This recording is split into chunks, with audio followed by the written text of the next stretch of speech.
Okay, two reasons why salmon is not okay to refreeze.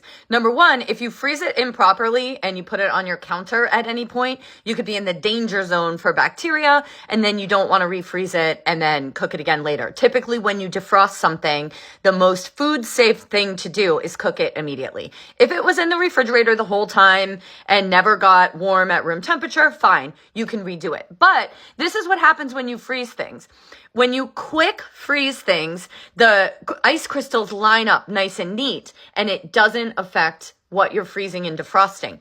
But at a home level refrigerator, you have no control over how fast something is freezing. So you might end up with slow freezing. And when you do, you get all these ice shards like Elsa's palace, and that punctures the cell walls. When you defrost it and all that ice goes away, you basically just have a piece of salmon or a piece of meat that has a bunch of holes punched in it, and it gets mushy. It's the same reason that berries or fruits or more tender items get mushy after you defrost them. They have no cell walls left, and the cell walls hold in the moisture, which is what keeps something intact. So when you're at an industrial level of freezing, they can do it really quickly, and that's why it can keep it intact.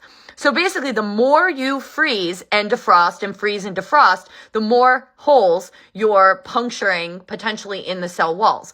If you've frozen it and it didn't get mushy, great. Maybe it froze quickly. There's nothing really wrong with it. But if you do it 10 times, I guarantee some of the time it will get mushy.